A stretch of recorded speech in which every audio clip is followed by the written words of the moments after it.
उनका गाना गाकर बड़ा हुआ हूँ। ऐसा नहीं कि मैं वो बहुत छोटे से था, मैं तब से उनका गाना सुनता हूँ। एक ओढ़निया वाली, अब हमारे इतने सारे गाने हैं कि हम अपने गाने गाएं तो गाते गवाएंगे, गवाने ही तो बैठे हैं क्योंकि आप इतने बड़े स्टार हैं सिंगिंग के क्षेत्र में। देखिए तो वो देखिए अलग मैटर हो गया। एक दूसरे को हम हमेशा सम्मान करते हैं, एक दूसरे का उनका गाना गाकर बड़ा हुआ हूँ। मैं गाँव में संगीत सीखा नहीं हूँ, मैं गायक नहीं हूँ, मैं एक रामायण विधा का गायक हूँ। तुरंत से चेंजिंग आया, आपको कब लगा कि नहीं अब भोजपुरी में थोड़ा तड़का डालना पड़ेगा कंपोजिशन का, क्योंकि भोजपुरी एक राह में जा रही थी। जब प्रोजेक्ट की बात होती है, जो बजट होता है उसमें 60% मेल आर्टिस्ट को जाता है, जो प्रोडक्शन है उस पर थोड़ा कम खर्च होता है। नहीं, तो इससे नहीं लगता कि क्वालिटी जिसमें रहता है पांडे जी का बेटा हूँ, शर्मा जी का बेटा हूँ, दुबे जी का बेटा हूँ, तमाम ऐसे एल्बम्स आते हैं। फिर मैं आरा का हूँ, फिर पटना की लड़की हूँ, तो ये क्षेत्रवाद जातिवाद ये बहुत ज्यादा नहीं लगता भोजपुरी में? मैंने भी अभी गाया कि देखा जल लेके दल अहिरान चलल बा। सबसे बड़ी बात है कि आप ये एडमायर करते हैं कि मुझे गाना नहीं आता, पहले ही समर्थन, मुझे गाना नहीं आता, मैंने जो गाया है आपने उसको अच्छा बना दिया है। हाँ, क्योंकि आर्टिस्ट की सबसे अच्छी खूबी यही होती है कि उन्हें सम्मान करना आता है। मैं -7 डिग्री में ओपन बॉडी फाइट मैंने की है, वो भी कश्मीर में। जहाँ जईबू तजा है सनम, देखे जिंदगी भखा ते जखम, जनी सोचा हमरा बारे में, तोहरा खातिर हमरा मायल न रहे, ये प्यार कल परसो के कायल न रहे, भुला गईलू वैसे जैसे भाईल न रहे। दिमाग में हमेशा देखिए काम रहता है ना, तो बाकी चीजें जो चीजें मेरे जीवन में गलतियां होती है ना, मैं उसको भूल जाता हूँ। इतने बेभाग कैसे आप? मैं भूल जाता हूँ। ऐसा नहीं कि हाँ उसको याद रखूं, मैं माइनस चीजों को याद ही नहीं रखता। हाँ, मेरे जीवन में जो गरीबी थी, जो मेरा स्ट्रगल था, वो हमेशा कोशिश करता हूँ कि उससे मैं कभी दूर ना जाऊँ। इतने बड़े सुपरस्टार, खास करके सिंगर, क्योंकि सिंगिंग तो छोड़ना नहीं है। अगर आप वहाँ बैठे हैं, शुरुआत जिससे होती है सबसे बड़ी चीजें वही होती है। पवन जी के साथ आपके रिश्ते भी काफी अच्छे हो गए। पवन जी के लिए कुछ गुनगुनाना चाहेंगे? क्या उन्हीं के बहाने हमें भी कुछ सुनने का मौका मिले। नहीं, देखिए वो भी मेरे लिए गुनगुनाते हैं, मैं भी उनके लिए गुनगुनाता हूँ। ऐसा नहीं है कि हम एक दूसरे के लिए गुनगुनाते नहीं, और हमारी गुनगुनाहट पूरी दुनिया सुनती है। और उनका पहला व्यूवर मैं ही हूँ, मेरा पहला व्यूवर वो है, क्योंकि वो क्या गाते हैं मुझे सुनना बहुत जरूरी होता है कि मुझे अब इससे बेहतर क्या करना है, और वो भी मेरा सुनते हैं इसलिए कि मुझे इससे बेहतर क्या करना है। तो हर आदमी अपने भाईचारा तो अलग मैटर हो गया, लेकिन जिस फील्ड में हम हैं उस फील्ड में एक दूसरे के कंपटीटर हैं, तो हमें एक दूसरे का सुनना बहुत जरूरी होता है कि इससे बेहतर क्या हो सकती है। तो उन्हीं का गाना जो आपको बहुत पसंद है वो गा दीजिए। उनके गाने बहुत सारे हैं, अब जो कितने सारे गाएंगे। अब हमारे इतने सारे गाने हैं कि हम अपने गाने गाएं तो गाते गवाएंगे, गवाने ही तो बैठे हैं क्योंकि आप इतने बड़े स्टार हैं सिंगिंग के क्षेत्र में। देखिए वो देखिए अलग मैटर हो गया। एक दूसरे को हम हमेशा सम्मान करते हैं, एक दूसरे का उनका गाना गाकर बड़ा हुआ हूँ। ऐसा नहीं कि मैं वो बहुत छोटे से था, मैं तब से उनका गाना सुनता हूँ। एक ओढ़निया वाली, करेली मजा खाली हाली ओढ़निया वाली, उनका स्टेज का गाना बहुत प्यारा था। और उस समय बहुत छोटा था मैं तब, उनका वो भी छोटे थे उस समय, वो भी बहुत बड़े नहीं थे, लेकिन उनका गाना प्यारा था और हम लोग गुनगुनाते थे। ऐसा नहीं है। तो जिंदगी यार चल रही है और मुझे लगता है कि बेहतर ही है। आने वाला समय भी अगर कल आज मेरा है तो कल भी मैं कोशिश करता हूँ कि कल भी मेरा हो, क्योंकि मैं कल देखा नहीं, बस आशा में सोता हूँ कि भगवान कल मुझे सुरक्षित जगा देना और सुरक्षित उठूं और फिर से कल एक नया इतिहास बनाऊं। तो ओखला से मुंबई का सफर कैसे आपने तय किया? ओखला में 1200 रुपए आपको मिलते थे जहाँ तक मेरी जानकारी है। 1200 बहुत हो गए। 1200 10 रुपए प्लेट पे मैं लिट्टी बेचता था और वही जूठा धोता था लोगों का, और वही करते उसी में से 10 रुपए 20 रुपए कर करके मैंने पैसे इकट्ठा करके मैं कैसेट गाया। तो लगातार 4-5 फिल्म कैसेट मेरी फ्लॉप हो गई।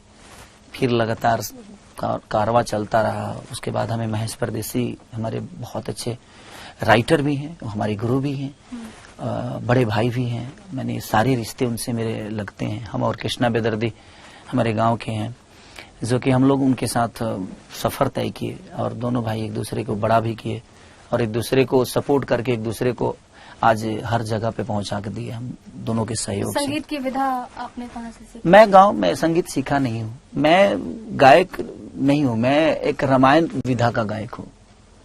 जिसको लौंडा नाच कहते हैं नहीं हमारे नहीं, जो रामायण महाभारत गाते हैं हमारे यहाँ, यहाँ। अच्छा। जो प्रसंग गाते हैं, राम विवाह, राम जन्म, कृष्ण जन्म, ये सब लोग जो प्रसंग, व्यास, व्यास जिसको कहते हैं, जो वेद गाते हैं वो व्यास होते हैं। तो मैं वेद का गायक हूँ। तो अचानक से सुर चढ़ा और मैं लोकगीत गाना शुरू किया और ईश्वर ने आज मुझे यहाँ पहुंचाया।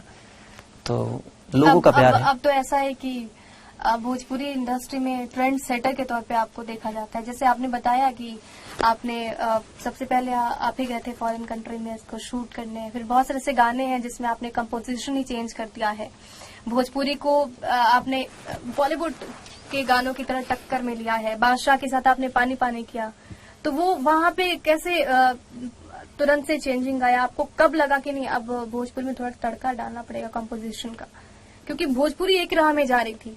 नहीं, देखिए सब लोग अच्छा कर रहे हैं, नो डाउट। जितने भी लोग हमारे भोजपुरी के कलाकार हैं सब बेहतर करने की कोशिश ही कर रहे हैं और हर आदमी एक दूसरे से कंपटीशन करके ही ऊपर आ रहा है। और मुझे लगता है कि कंपटीशन बहुत जरूरी है जीवन में। जब तक आपके पास कंपटीशन नहीं होगा आप बेहतर नहीं कर पाओगे, फिर आप सो जाओगे। अगर कोई साथ में दौड़ने वाला नहीं होगा तो फिर आप क्यों दौड़ोगे, किसके लिए दौड़ोगे? तो फिर तो आप अकेला ही राजा हो, तो फिर आपकी दौड़ खराब हो जाएगी और फिर आप आलसी हो जाओगे। तो मुझे लगता है कि कंपटीशन बहुत जरूरी है। और सब मेरे भाई जितने भी गायक हैं, जितने भी हीरो हैं, जितने भी लोग हैं, सब लोग बेहतर कर रहे हैं। और भोजपुरी बहुत पहले से तो बहुत चेंज हुई है, चाहे उसका कारण मैं बनूं या चाहे उसका कारण पूर्ण भैया बने, कोई भी, सबने कोशिश किया है कि बेहतर हो और उस बेहतर करने में हम कहीं ना कहीं कामयाब भी हुए। पहले हमारी सिनेमा 60 लाख 70 लाख में बन जाती थी। आज मैंने जी संघर्ष 2 जैसे सिनेमा को 4-4 करोड़ 5-5 करोड़ में बनाया। रत्नाकर जी उसके प्रोड्यूसर हैं, डायरेक्टर पराग पाटिल जी। आपके ये वाला जो मैंने सिनेमा रंग दे बसंती किया, कम से कम 7-8 करोड़ के आसपास की सिनेमा है वो। आप बिल्कुल एक बेबाक आवाज है, अगर मैं मेल एक्टर में कहूँ तो। खेसारी लाल यादव को सब सुनना चाहते हैं क्योंकि टू द पॉइंट आप जवाब देते हैं। लेकिन एक आरोप लगता है भोजपुरी इंडस्ट्री पे, आपने बोला कि इतने करोड़ों में वो बनी फिल्म, लेकिन जब प्रोजेक्ट की बात होती है, जो बजट होता है उसमें 60% मेल आर्टिस्ट को जाता है, जो प्रोडक्शन है उस पर थोड़ा कम खर्च होता है। नहीं, तो इससे नहीं लगता कि क्वालिटी घटती है? देखिए मेरे कहने का मतलब कि देखिए मेरे पैसे से ऐसा नहीं है कि मेरे को पैसे देने से किसी का प्रोडक्शन वैल्यू कम हो जाएगा, ऐसा नहीं है। वो सोच के ही आता है कि मुझे प्रोडक्शन पे कम खर्चा करना है, कि सारी हीरो मिल गए, इसके बाद मुझे खर्चा नहीं करना, हम कुछ भी बना देंगे तो बिक जाएगा। तो ये उनका ट्रेंड सेट होके ही आता है। जो अच्छे प्रोड्यूसर हैं भाई, आपको तो पता है ना कि खेसारी क्या लेते हैं, बाकी स्टार क्या लेते हैं, तो आपको उसी हिसाब से प्रोजेक्ट तो रेडी करना है। तो मैं आज के रेट में पैसे के लिए काम ही नहीं करता, मैं पैशन के लिए काम करता हूँ। क्योंकि मुझे जितना कमाना था मैं कमा चुका हूँ, मेरा पेट भर चुका है। हाँ, मैं काम करता हूँ तो पैसा तो लूंगा, और जाहिर सी बात है कोई दुनिया का आदमी काम करेगा तो पैसा लेगा। अपने परिवार को टाइम नहीं दे पाता है, वो अपने फैमिली को टाइम नहीं दे पाता है, वो टाइम उस काम को देता है। तो जब काम वहां करता है तो भाई खाएगा कहाँ से? तो उसके लिए पैसे तो चाहिए ना। तो वो जो एक अलग विषय हो गया। लेकिन आज मैं जितना दुनिया से लेता हूँ उतना ही तो मैंने रोशन सिंह से भी लिया। SRK जो सिनेमा अभी आप बनाया, मैं बताया रंग दे बसंती, मैं दुनिया से जितना लेता हूँ उतना ही उनसे भी लिया। ऐसा नहीं कि उनसे कम ली मैंने, लेकिन उसके बावजूद भी उन्होंने 7 करोड़ खर्चा की। तो ये उनका माइंड सेट है कि मुझे बेहतर काम करना है। तो ये आरोप जो लगता है कि मेल को चला जाता है, जो जितना काम करता है उतना उसको मिलता है, उसके हक की चीजें उसको मिलती है। ऐसा नहीं है कि किसी को ज्यादा पैसा दे देने से सिनेमा पे असर पड़ता है। हम 5 लाख भी लेंगे ना तो मुझे लगता है कि वो ऐसा नहीं कि खेसारी का जो रेम्युनेशन काट के लगाए तो वो प्रोडक्शन में ठूसेगा, नहीं, ऐसा नहीं होता है। वो और काटेगा, वो और काट कर कम में बनाने की कोशिश करेगा। लेकिन जो लोग सेट हैं कि हाँ नहीं मुझे अच्छी फिल्में बनानी है, तो बनाया ना उन्होंने। आपके जो अभी रिलीज होने वाली है संघर्ष 2, उन्होंने बैंकॉक तक शूट किया, पटाया शूट किया, हेलीकॉप्टर के शॉट तो चाहिए उन्होंने किया। एक से अजीब सा, मैंने कम से कम 40 से 45 दिन उन्होंने शूट किया एकदम पागलों की तरह। तो लगाए ना, ऐसा तो नहीं कि उन्होंने मुझे कम दिया, दुनिया जितना देती है उतना उन्होंने दिया। ये उनका माइंड सेट है कि हाँ मुझे फिल्म अच्छी बनानी है तो ही बनेगी, और इसमें कलाकार कहीं से दोषी नहीं है। वही कलाकार संघर्ष 2 का भी हिस्सा होता है, वही कलाकार किसी और का भी हिस्सा होता है। तो संघर्ष 2 बेहतर कर जाती है, संघर्ष 1 बेहतर कर जाती है, और बाकी फिल्में बेहतर नहीं कर पाती है, तो उसमें दोष कलाकार का नहीं है। आपने मुझे बेहतर यूज नहीं किया, ये आपकी गलती है। हम तो आपको टाइम दिए थे, आपने बेहतर स्क्रिप्ट नहीं लाया, आपने बेहतर शूट नहीं किया, आपने बेहतर वर्क नहीं किया, आपकी बेहतरीन चीजें नहीं हुई। आप मुझे जिस तरह यूज किया, हम हो गए भाई। अगर हम उसमें कहेंगे कि नहीं इसको ऐसा करिए, तो आपको लगेगा जी नहीं खेसारी उंगली कर रहे हैं कि भाई हमारे सिनेमा को कह रहे नहीं आप ऐसा करिए, मैं यहां से आऊंगा, मैं वहां। तो मैं साइलेंट रहता हूं कि भाई आपको आपकी जो क्षमता है आप मेरे पे दिखाओ और आप मुझे बेच लो। तो वही होता है उसमें कलाकार। और आरोप ये लगते हैं, ये बेसिकली इंडस्ट्री पे नहीं लगता है, फिल्में जो भी बनती है धारावाहिक होती है और इस टाइप की फिल्में बनती है जिसको फैमिली में हम देख पाए, लेकिन जो एल्बम्स होते हैं जिसमें रहता है पांडे जी का बेटा हूँ, शर्मा जी का बेटा हूँ, दुबे जी का बेटा हूँ, तमाम ऐसे एल्बम्स आते हैं, फिर मैं आरा का हूँ, फिर पटना की लड़की हूँ, तो ये क्षेत्रवाद जातिवाद ये बहुत ज्यादा नहीं लगता भोजपुरी में? देखिए मैं क्या कह रहा हूँ, लोग ज्यादा उस पे विचारधारा रख रहे हैं, इसलिए वो गाने हिट हो जाते हैं। तो कोई भी चीज, मेरे कहने का मतलब मैं जनता से भी यही कहूंगा कि अगर ऐसी चीजें आपको लगती है कि किसी के नाम पे या किसी जिला पे या किसी चीजों पे, मैंने भी अभी गाया कि देखा जल लेके दल अहिरान चलल बा, तो एक वो भक्ति सॉन्ग था कि अहिरान मतलब कि बैजू जो थे वो हमारे जाति से ही थे, यादव जाति से थे, और उनका दल चला हुआ है भगवान शिव को जल चढ़ाने के लिए। आप देखेंगे बनारस में सबसे पहले सोमवारी को अर्घा होता है और लोग दूध चढ़ाते हैं, और यादव कुल के लोग दूध चढ़ाते हैं। तो एक श्रद्धा जो है वो श्रद्धा पूर्वक चीज है। हाँ, लेकिन अगर आप किसी जाति को नीचा दिखाते हो ये गलत है, क्योंकि हर जाति हर जिला कहीं ना कहीं सक्रिय है, और हम हमारे लिए फैन तो आपके हर जिला के फैन होते हैं, हर जाति के फैन होते हैं। तो गाना तो पहले से ही आ रहा है, जादू जी से जोरानवा कौन कौन क्या क्या नहीं गाया, लेकिन नहीं, उसमें किसी को नीचा मत दिखाइए। आप अपनी चीजों को तारीफ करिए, उसमें कोई गुनाह नहीं है, बट आप किसी को नीचा जब दिखाते हैं तो गलत होता है कि उसी में मार होते हैं, उसी में लाठी चलता है, उसी में गोली चलता है। किसी ने मुझे नीचा दिखाया, अपने आप को बड़ा किया। तो आप करिए, मनोरंजन के लिए सब जायज है, बट ये भी चीज जायज नहीं है कि आप किसी को नीचा दिखाओ। मनोरंजन का मतलब ये नहीं होता है। मुन्नी बदनाम हुई डार्लिंग तेरे लिए, आपके बहुत सारे ऐसे गाने, आरा हिले छपरा हिले बलिया हिलेला जब लचकेला कमरिया सारी दुनिया हिलेला। तो गाने ऐसा नहीं है कि जिलाबाद पे नहीं है, मुंबई की ट्रेन, लोकल, ये दुनिया जहां तो होता ही रहता है। ये हिंदी में भी है, ये भोजपुरी में भी, ये हर क्षेत्र में और हर भाषा में ऐसी चीजें होती है। बट वो नीचा दिखाने वाला और ऊपर करने वाली बातें वो सही नहीं है किसी के लिए भी, चाहे वो मेरे लिए हो चाहे अदरवाइज किसी के लिए भी। सुना है कि आप जब सेट पे जाते हैं तो हीरोइन से बहुत शर्माते हैं, खुल के बात नहीं कर पाते हैं। ये ऐसा किसने कहा? ऐसा तो मेरे साथ है नहीं। मैं तो सबसे ज्यादा सबको कंफर्टेबल करा के ही काम करता हूँ, और मैं कोशिश करता हूँ कि जो मेरा ऑरा है उन तक ये ना पहुंचे कि हाँ खेसारी लाल यादव बहुत बड़े स्टार है या दुनिया के नजर में इनका बहुत बड़ा औहदा है और वो डर के काम करे। ऐसा तो कभी नहीं हुआ। अभी तो मैंने नहीं, डरने की बात मैंने नहीं की, आप बहुत शर्माते हैं, लड़के थोड़े शाई हैं। हाँ, तो थोड़ा सा देखिए, अब मैं एक फैमिली वाला आदमी हूँ, तो मुझे बहुत सारी चीजों पे वर्क करना पड़ता है, बहुत कुछ देखना पड़ता है। तो मैं कोशिश करता हूँ कि ठीक है, वो अगला काम करने आया अपना काम करके जाए, उससे क्या लेना देना है। जितना देर हमें सेट पे रहे तो एक हेल्दी रिलेशन के साथ एक दूसरे को सपोर्ट करके और आदमी काम करे, उससे ज्यादा मुझे क्या लेना देना है किसी से। आपकी लाइफ का पहला गाना जो टर्निंग पॉइंट हुआ आपके लिए? वो एक मैं लड़की बन के गाना किया था, देवर और भाभी के रिश्ते पे, कि पति बाहर है और देवर घर में अपने भाभी को छेड़ रहा है, उसी टाइप। तो मैं लड़की बना था, मैं खुद ही भाभी बन के मैं पति को फोन कर रहा हूँ और देवर मुझे तंग कर रहा है, और वो वीडियो बना था, और वो टर्निंग पॉइंट हुआ मेरे जीवन का। और रातों रात वो माल भिटाई मेला में उस कैसेट का नाम था। उस समय तो पता भी नहीं था कि कौन शब्द क्या होते हैं, शब्दकोश क्या होता है, जो मिलता था आदमी गा देता था। लेकिन वो मेरे जीवन का टर्निंग पॉइंट हुआ, और वहां से उसके बाद मैं पीछे कभी नहीं देखा। बस आपकी खासियत है खेसारी जी कि जब भी मैं आपसे जो भी सवाल पूछ रही हूँ, एक तो आप दिल से जवाब दे रहे हो, और सबसे बड़ी बात है कि आप ये एडमायर करते हैं कि मुझे गाना नहीं आता। पहले ही समर्थन, मुझे गाना नहीं आता, मैंने जो गाया है आपने उसको अच्छा बना दिया है। हाँ हाँ, क्योंकि आर्टिस्ट की सबसे अच्छी खूबी यही होती है कि उन्हें सम्मान करना आता है। देखिए, मुझे लगता है ना कि मुझे आज भी एक्टिंग नहीं आती, आज भी डांस नहीं आता, आज भी फाइट नहीं आता। तो देखिए, जब मुझे खुद ही पता चल जाएगा कि मुझे सब कुछ आता है, तो फिर मैं उस पर काम कहाँ कर पाऊंगा। मुझे नहीं आता है इसलिए मैं वर्क कर रहा हूँ, तो नहीं तो अगर मैं संपूर्ण हो जाऊं तो मुझे लगता है कि फिर मेरे से ज्यादा कोई बड़ा नहीं। तो फिर दुनिया की हर वो चीज सिर्फ मेरी ही है? नहीं, ऐसा नहीं है। अभी मुझे बहुत कुछ करना है। मैं तो मुझे लगता है कि मैं तिनका तक नहीं, इतना भी नहीं अभी कैपेबल हुआ हूं कि मैं कुछ कर सकूं। कोशिश है ये। हाँ, दुनिया से बेहतर करता हूं कि अच्छा करता हूं कि बुरा करता हूं, ये दुनिया खूब ही पता है। और दुनिया को ये बात पता है कि खेसारी मेरा क्या है, मेरा बेटा क्या है, मेरा भाई क्या है। तो कोशिश सब मैं करता हूं कि मैं बेहतर करूं हर विषय पे, चाहे वो बॉडी के मामले में हो, डांस के मामले में हो, एक्टिंग के मामले में हो, अपने लुक चेंज के मामले में हो। अब रंग दे बसंती में मेरा 4 लुक है। मैं -7 डिग्री में ओपन बॉडी फाइट मैंने की है, वो भी कश्मीर में। और बर्फ पे चलना, बर्फ पे फाइट करना, वो कितना टॉप जॉब था। ऑक्सीजन लेवल इतना कम था कि आदमी चढ़ते हुए थकता था, लेकिन उसके बावजूद भी मैं हिम्मत नहीं हारता था।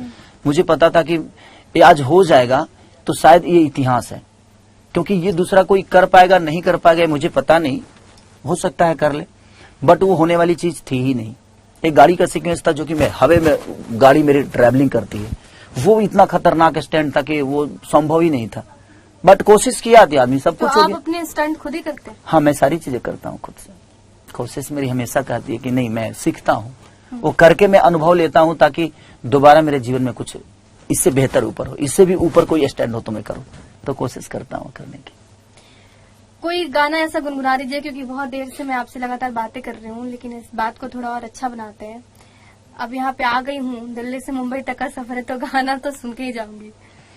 जहाँ जईबू तजा हे सनम, देखे जिंदगी भखा ती जखम, जनी सोचा हमरा बारे में, तोहरा खातिर हमरा मायल न रहे, ये प्यार कल परसो के कायल न रहे, भुला गईलू वैसे जैसे भाईल न रहे।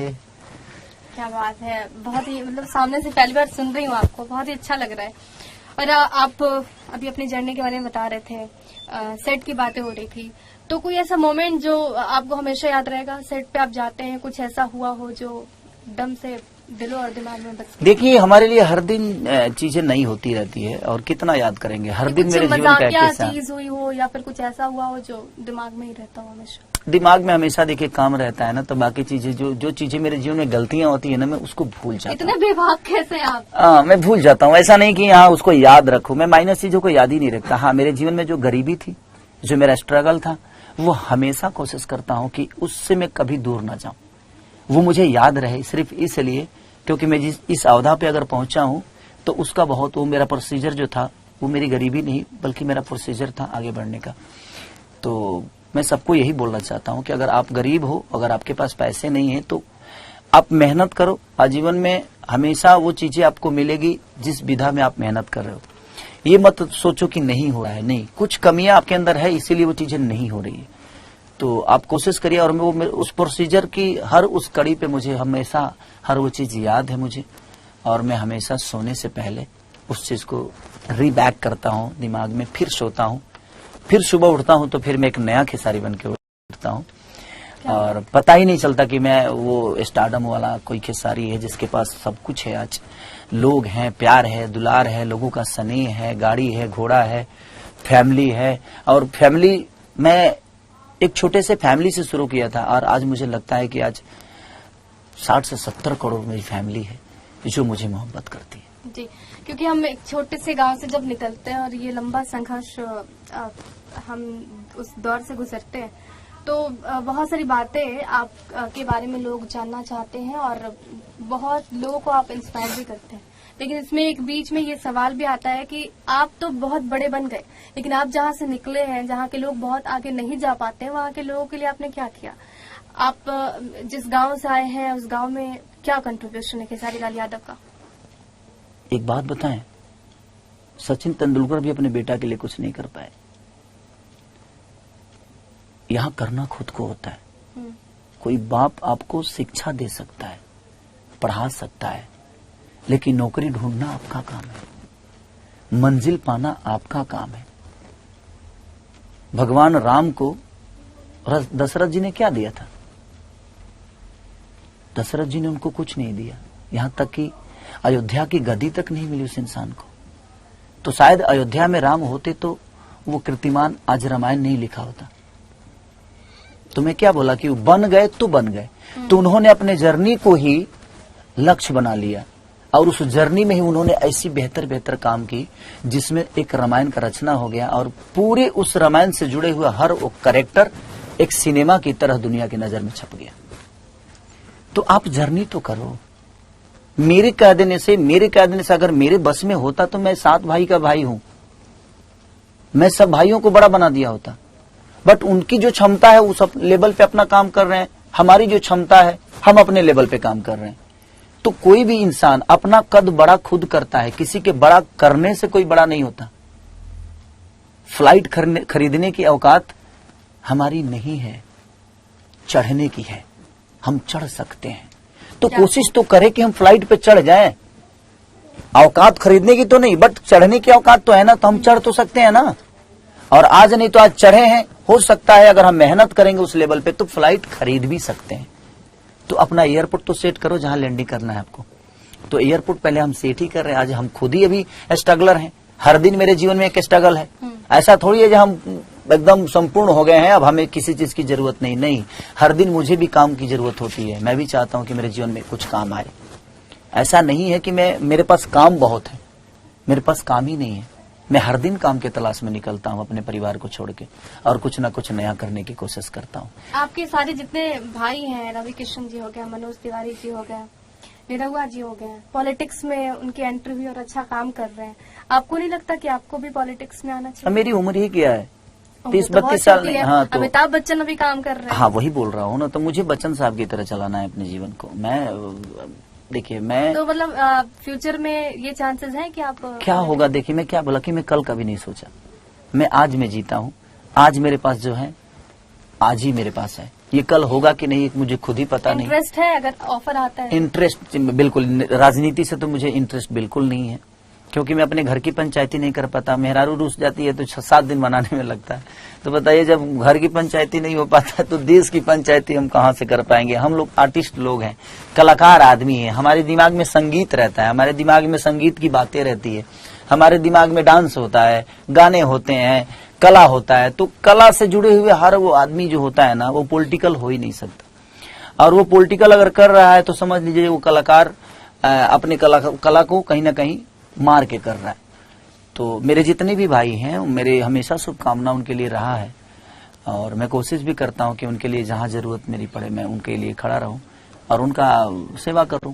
वो दुनिया का सेवा करेंगे। ईयरपीस पहनते हैं आप, कानों में इयरिंग जो पहनते हैं, ना बचपन से पहन रहे हैं या फिर शौक है? नहीं, बाद में जब आया तो सब देखा, तो बम्बे में आया तो देखा सब छदवाया हुआ है। तो हम भी अपना बोले कि मारे गन से हम भी लगवा लिए अपना कि भाई शौक है। तो उस समय देखिए होता क्या है ना कि देखा देखी पुण्य, देखा देखी पाप होता है। तो हम देखे तो लगा कि कान में अच्छा लगता है भाई, तो हम भी अपना करवा लिए कि ना हम भी करवा लेते हैं, शायद मेरे में भी अच्छा लगेगा। और वो चीजें हो गई। आपको क्योंकि बहुत सारे एक्ट्रेस के साथ आपने काम किया है, मेल एक्टर के साथ भी आपने डुएट किया हुआ है, तो किसी एक को स्टार का जिक्र करो जिनके साथ आपको सबसे बढ़िया लगा। अब यहाँ पे पॉलिटिकली ये करेक्ट मत कीजिएगा कि सबके साथ ही काम करना, कोई तो एक होगा ना जो बहुत अच्छा लगा होगा जिनके साथ काम करने में आपको। स्मृति सिन्हा। स्मृति? हाँ, स्मृति सिन्हा के साथ मेरे जीवन की शुरुआत हुई और वो मेरी बहुत अच्छी दोस्त हैं और उनके साथ मैंने जब भी काम किया लोगों की नज़र में हमारी और उनकी जो एक कैरेक्टर हुई, एक पति पत्नी वाली फीलिंग जो होती है, वो लोगों को समझ में आया। क्योंकि शुरू से मैंने उनके साथ 14 से 15 फिल्में की लगातार और स्मृति बहुत अच्छी समझदार एक्टर हैं वो। तो उनके साथ मेरा जब भी कुछ आया है तो मुझे उनके साथ काम करके थोड़ा सा बहुत गुड फील होता हुआ उस समय भी, क्योंकि वो मेरी सीनियर थी, मैं उनका जूनियर था। उनको पता था इंडस्ट्री के बारे में, बट मुझे पता नहीं था इस इंडस्ट्री के बारे में। तो उन्होंने बहुत जगह पे मुझे गाइड भी किया कि ऐसे रहना चाहिए, क्योंकि मुझे कपड़ा पहनने तक नहीं आता था। तो कपड़ा पहनने तक नहीं आता था तो वो भी मुझे बहुत बताती थी। अक्षरा भी इनकेस की, उन्होंने भी मुझे बहुत गाइड किया है, उन्होंने भी मुझे बहुत चीजें बताया। जिम का, जैसे मैं आज जिम करता हूँ तो अक्षरा ने मुझे इस बात से कहा था कि आप जिम करिए, आप बहुत मेहनती हैं और आपकी बॉडी अच्छी होगी। तो उन्होंने में तो वो चीजें दिखी हुई थी आपकी। हाँ, तो उन्होंने मुझे इस बात से, तो मैं अपनी देखिए जीवन की सच्चाई हमेशा बोलता हूँ, चाहे वो क्या है नहीं है, दुनिया की नजर में कैसा है, दुनिया उसको क्या सोचती है, ये मेरे लिए मायने नहीं रखता। लेकिन मेरे जीवन की कड़ी में अगर किसी का योगदान जुड़ा है तो मैं उसको नहीं भूल सकता। उसके लिए चाहे कुछ भी हो जाए मैं बोलता हूँ, इसीलिए शायद मैं विवाद में भी रहता हूँ। तो ठीक है, होता है। तो जीवन में मेरे और आलोक भैया जिन्होंने मुझे पहला फिल्म लेकर बनाया, तो उनको बहुत योगदान मेरे जीवन में रहा। फिर मानसू सिंह जिन्होंने मुझे पहली फिल्म डायरेक्ट की, रामदेवन मास्टर जिन्होंने 1 2 3 4 का पता नहीं था, उन्होंने मुझे सिखाया। एक संजय कौरबे हैं जिन्होंने मुझे पहली बार डिपिंग सिखाई, 3-4 दिन में उनके साथ। दिलीप मास्टर जिन्होंने मुझे फाइट सिखाया। तो कुछ कुछ ऐसी कड़ियां हैं, जैसे हमारे एक भाई हैं विकास सिंह नथुनी, विकास सिंह वीरप्पन, जो कि मनोज भैया के पीए भी रहे हैं, वो उन्होंने मुझे बहुत हेल्प किया। उनके साथ मनोज भैया के साथ रहने वाले प्रमोद पांडे। तो कुछ कुछ कड़ी, एक मेरा भाई सुबोध था जो मेरे शुरू में बहुत मेहनत किया, कृष्णा बेदर्दी, पवन पांडे। तो ये कुछ कुछ ऐसी कड़ियां हैं, महेश परदेसी, कुमार रमेश, ये सब कुछ कुछ कड़ियां जो है ना मेरे जीवन में ऐसे ऐसे जुड़ी हैं जिन्होंने मुझे बहुत हेल्प किया है और अपने भाई की तरह, अपने बेटा की तरह मानकर मुझे इतना बड़ा बनाया। तो ये थे खेसारी लाल यादव, जिनका संघर्ष उतना ही बड़ा है जितनी आज इन्होंने अपनी पहचान बनाई है। और आज जर्रे जर्रे में, और बिहार में अगर बात की जाए, चाहे देश भर में बात की जाए, तो बच्चे बच्चे के जुबान पर इनके गाने होते हैं, इनका नाम होता है। बहुत ही अच्छा लगा आपसे बातचीत करके Khesari ji. Thank you so much sir. Bihar तक के जितने भी श्रोता हैं, मैं सबसे यही कहना चाहता हूँ, चाहे वो कोई भी न्यूज हो या कोई भी गाना हो, आपको लगता है कि समाज के लिए ठीक नहीं है तो आप उसको सब्सक्राइब ही मत करो, सुनो ही मत। द्वेष पैदा होता है और हर आदमी के अंदर आक्रोश पैदा होता है। उस चीज को हमें हटाना है और हमें मिलकर बेहतर करना है। हाँ, बचपना हमसे भी होती है, हम आपके भाई हैं, आप हमें बोलिए, डांटिए, बट सोशल साइड पे अगर उसको डांटिएगा ना तो कहीं ना कहीं आप मुझे नहीं, पूरे भोजपुरी समाज को डांटे। तो कोशिश हमें करना है कि अगर आप उसको जानते हैं, उसको मानते हैं, तो कभी मिले तो उससे बैठकर चर्चा करने का और उसकी गिला शिकवा दूर करने का। तो बने रहिए बिहार तक के साथ। बिहार की तमाम खबरें यहाँ पर आपको मिलती रहेंगी। नमस्ते।